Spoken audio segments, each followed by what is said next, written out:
Mystical Religions of the Northeast Michigan Woodlands by Dennis Michael Morrison. This was originally published as part of my book Secret Society of the Shamans. Before I even begin, I want to preface this by saying that talking about Native American subjects sometimes ruffles some feathers of people who really think they're more in the know than they are. In writing this and publishing this, I'm basing this on personal experiences, personal finds that I made either out in the field archaeologically or interviews that I had with friends, Native American friends who unfortunately are no longer with us, that have passed. And so in presenting this to you, I'm not trying to ruffle any feathers. I'm telling you the truth as I know it. And having said that, this is subtitled The Midewiwin, Society of Secrets. It seems as though mankind stumbles across the mysteries of the ancients, usually quite by accident. My discovery of the Midewiwin, or Grand Medicine Society, was on just such a note. My main interest in prehistory has been, for many years, the relics lying concealed beneath the mat of rotted leaves here in northeast Michigan. For 8 years now, at the time of this publication, I have worked at a site which I named Old Manhattan Creek. It is located in a wonderfully peaceful woodland setting about a half a mile from downtown Oscoda, Michigan. This little green gem even exists, unspoiled by the ravages of encroaching civilization, is in and of itself a miracle. It is about a 3-block long piece of land, equally as deep, bordering on the banks of Manhattan Creek. To the north, obliterating a good portion of this late woodland Indian village occupation site, is a large housing development, and the scenario to the south is the same. How long the great Manitus that these ancient people worshipped will protect this little portal of time is yet to be seen, but for all our sakes, I hope it is forever. As you walk into this prehistoric village, you'll find that the ground is on 3 levels, each reflecting a higher water table in times past. The highest level is the oldest, dating back over 2,000 years. Now, I called this a portal of time, and sometimes I feel this is true, for the relics never seem to run out. Seldom do we ever enter this site that we don't come away with buckets of pottery shards and many stone tools. In fact, from the small area that remains of Old Manhattan Creek, I have recovered the remains of over 1,500 prehistoric pottery vessels, a phenomenal number for an area this size. Now, when I say the remains of pottery vessels, I mean that we find shards or pieces of them, but rarely ever complete pots. Of course, there's a good reason for this, as over the millennium of freezing and thawing cycles, the pots have been smashed and the earthenware vessels are in pieces, and many of them, probably most of them, were broken to begin with and left. We are able to approximately date the site and tell how many vessels were present by the rim shards, which are quite distinctive. This particular day was quite stifling. The humidity made it even worse, and it seemed as though we were breathing water.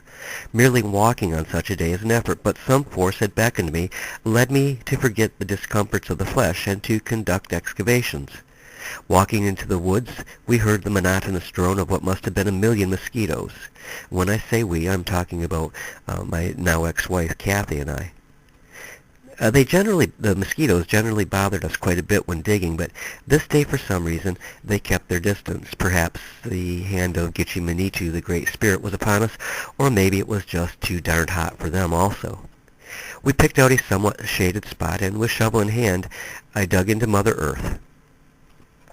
Gently I made a circular cut in the black dirt, and then, as opening a doorway into another era and culture, I peeled away the decomposition of ages.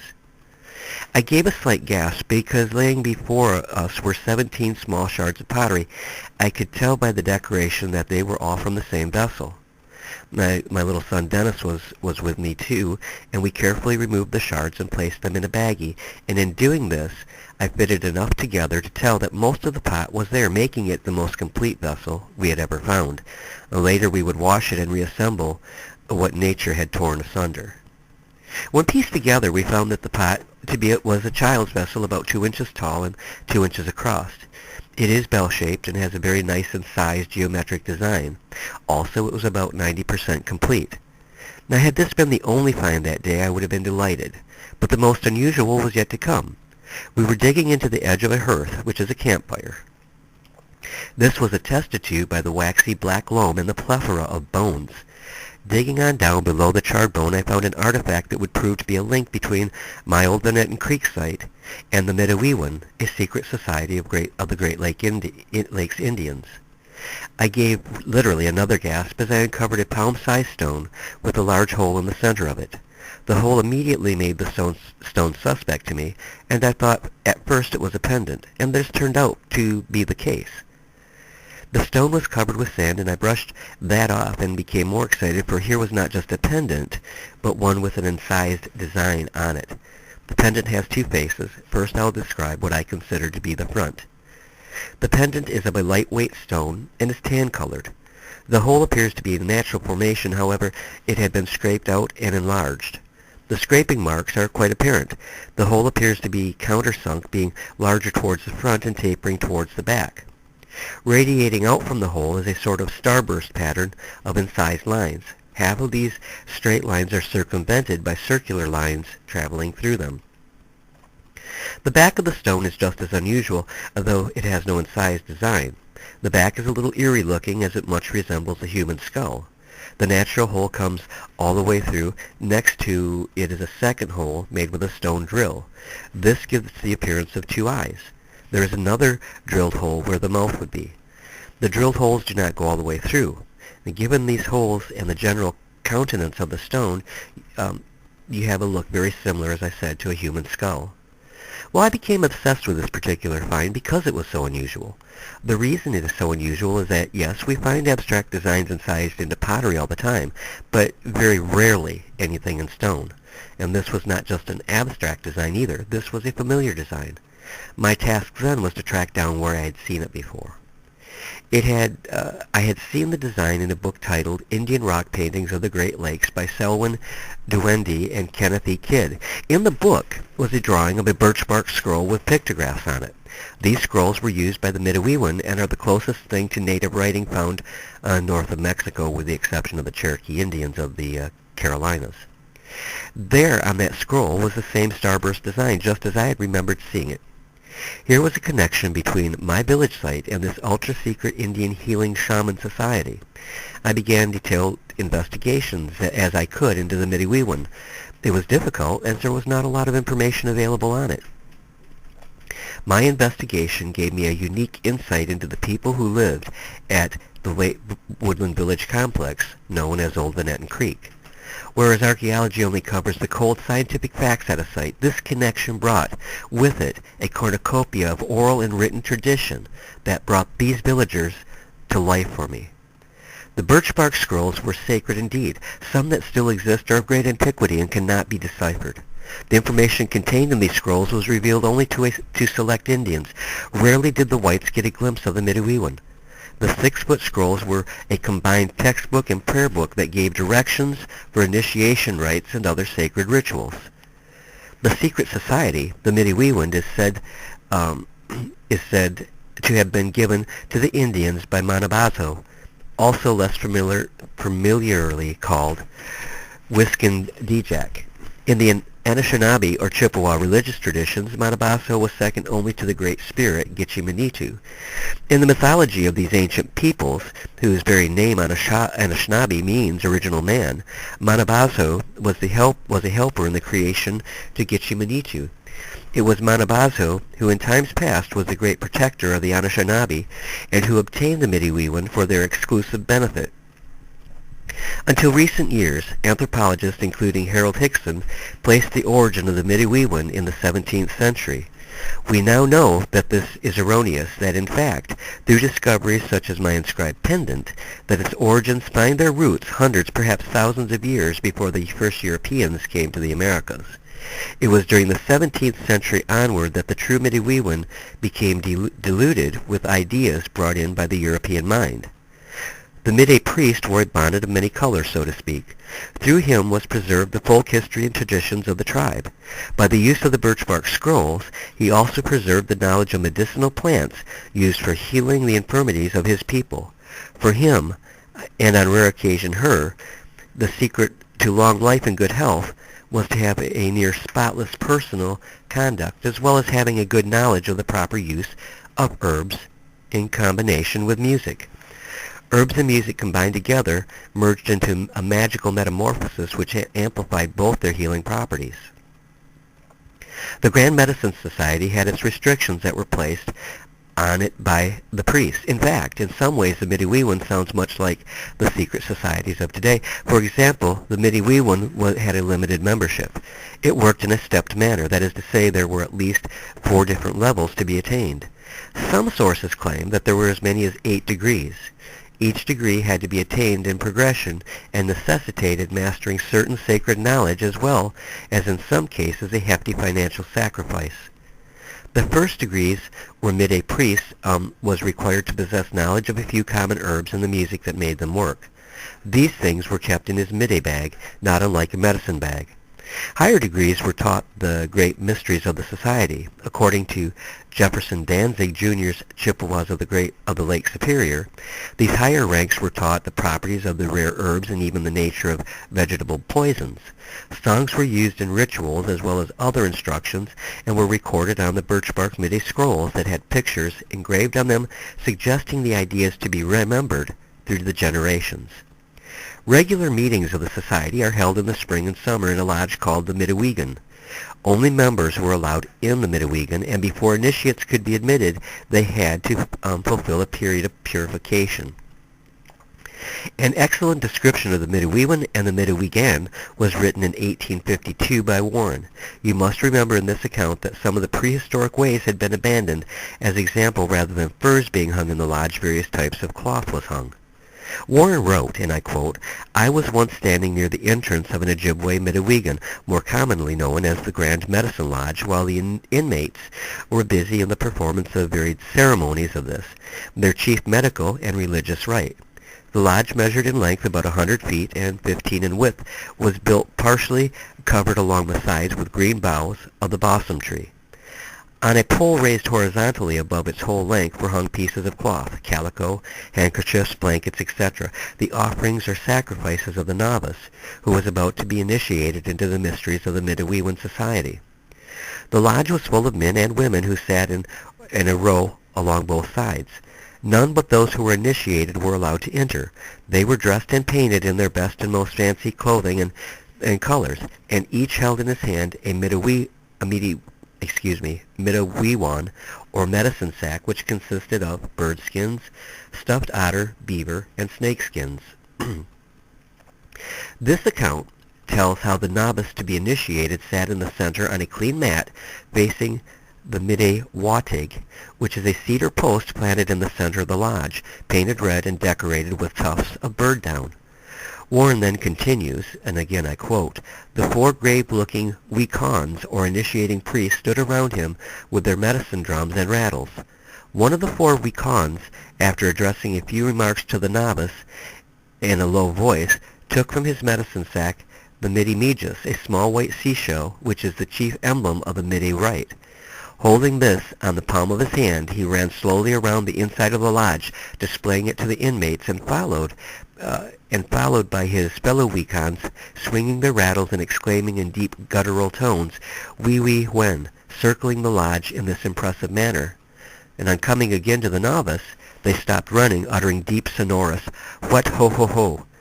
They then quietly walked off, and taking their stand at the western end of the lodge, the leader still displaying the shell on the palm of his hands, delivered a loud and spirited harangue." And I know I pronounced that wrong, so I'm sorry. The language and the phrases used were so obscure to the common listener that it would be impossible to give a literal translation of the whole speech. The following passage, however, forcibly struck my attention.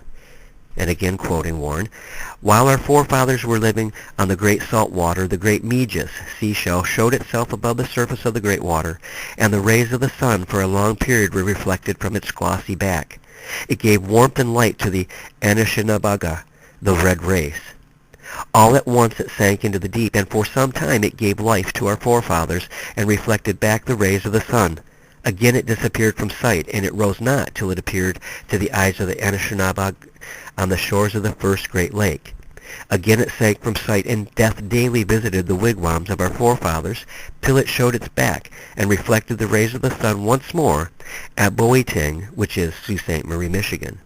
Here it remained for a long time, but once more, and for the last time, it disappeared, and the Anish in Subhag was left in darkness and misery, till it floated and once more showed its back at Midaywewin, Akugan, La Pointe Island, where it has ever since reflected back the rays of the sun, and blessed our ancestors with life, light, and wisdom.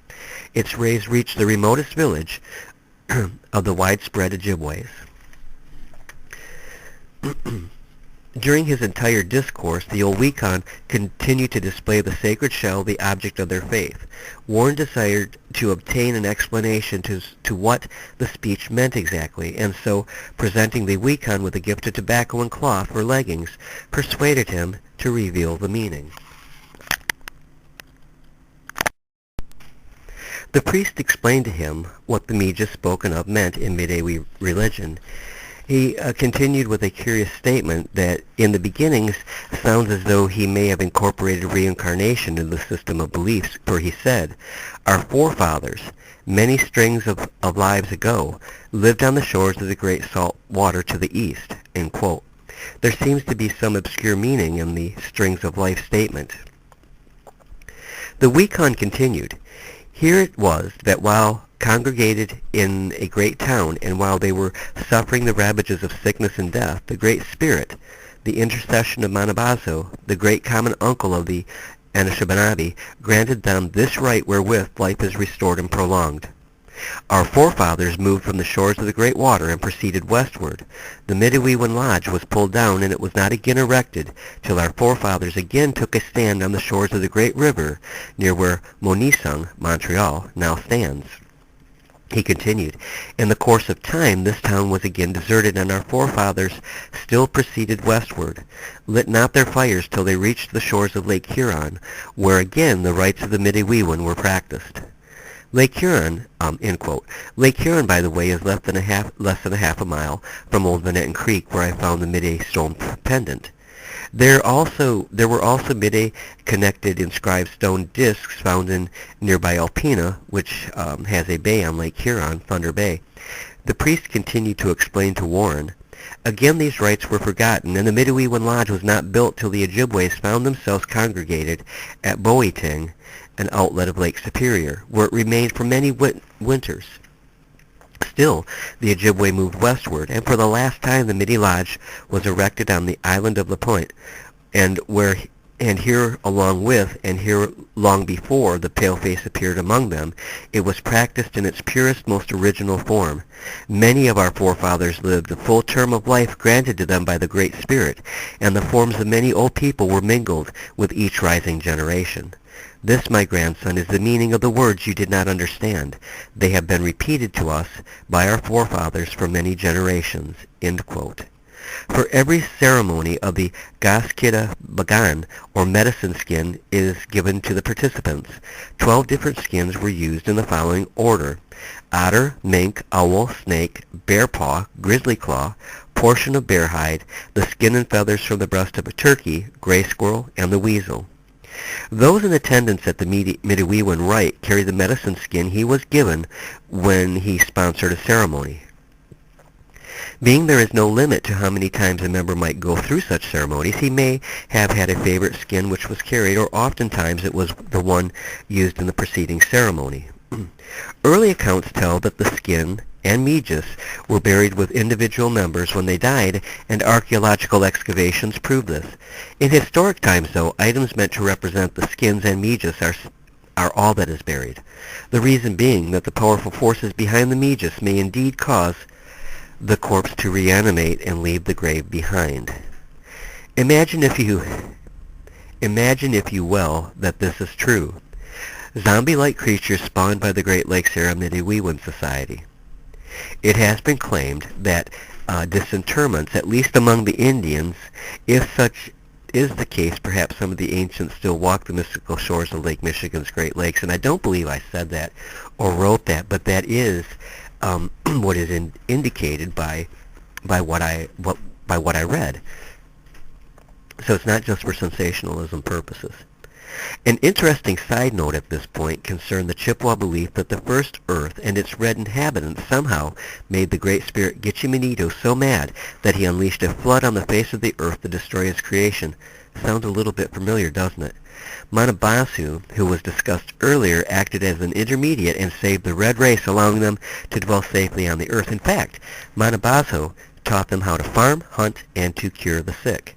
He also gave them tobacco, which was of great significance socially and religiously to the American Indian nationwide. Manabaso was not without his faults, though. He was also a trickster, and his antics are found throughout the woodland traditions. Modern-day Midewiwin rites have become so homogenized and weakened by the influence of white missionary work that they bear a slight resemblance to the original. It is rumored that the pure rites are now done in secret and that the mixed-up rites are done for the benefit of the curious, though written accounts indicate that there is also strong power in today's Midewiwin and still in the Medius.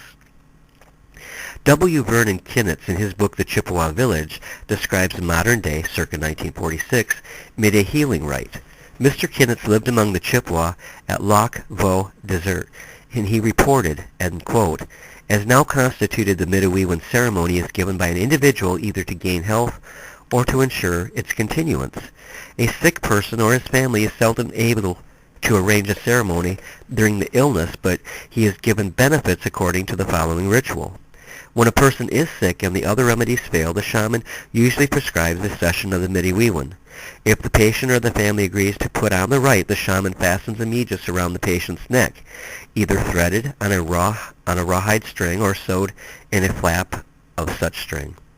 The power, health-giving, and otherwise of the ceremony is symbolized by that Medius. The act of fastening on the Medius is called borrowing life. Wearing a Medius is a sign that one is living on borrowed time, as it were, and sooner or later must clear up the account by putting on the Midewiwin ceremony. This is supposed to be within 1 year, but sometimes goes 2 years or more. Conducting the ode ceremony takes much preparation. Feasts have to be given, and some alcoholic drink must be on hand. There have to be gifts, and those who erect the poles of the lodge have to be paid. The day prior to the ceremony, the Midewiwin is made ready. Its framework is bare and unattended until a ceremony is called. Preparations consist of repairing the frame. The frame is made up of saplings which are pounded into the ground in 2 rows 12 feet apart. These are then bent together in pairs. These poles form an arch about 7 feet tall. In appearance, it is not unlike longhouses inhabited in prehistoric times on the East Coast. The entire building is much like an elongated dome. The ends of the lodge are made in fashion by poles again being pounded into the ground in a half circle and are then bent in and tied to the arches. The completed lodge is about 70 feet in length. Kinnetz told of covering the framework by standing pieces of cedar bark against the outside of the frame. He explains that, starting with the east doorway, these slabs, which are about 5 feet long and from 1 to 2 feet in width, are put in place with each slightly overlapping the previous one and fastened with saplings placed horizontally across the slabs and lashed to their inner framework. The cedar bark covers only the sides of the lodge. The top of the lodge is covered with birch bark. The bark is cut 3 feet wide and is sewn together to form rolls 15 to 20 feet long. One roll is laid lengthwise along each side of the lodge, overlapping the top of the cedar bark slabs. The spaces between the 2 sheets of birch bark are covered with a third.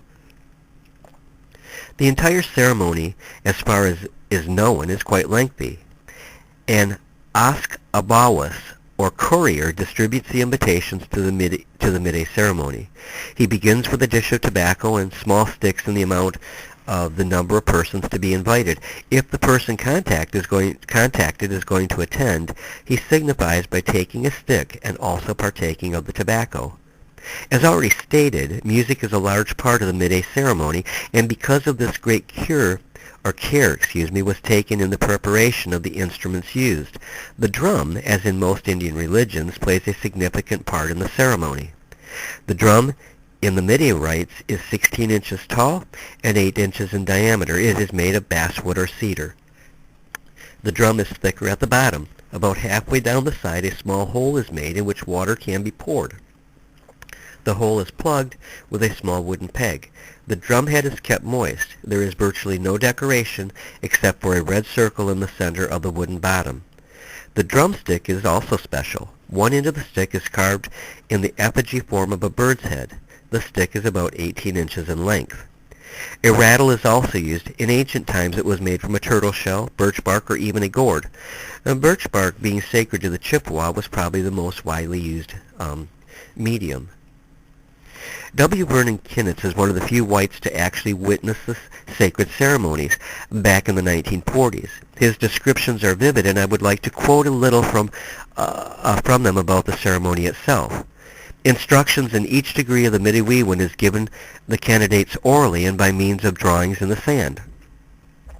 Besides the drawings, which do not amount to much, there are little wooden figures to represent the different gods, the Mide, and the candidates.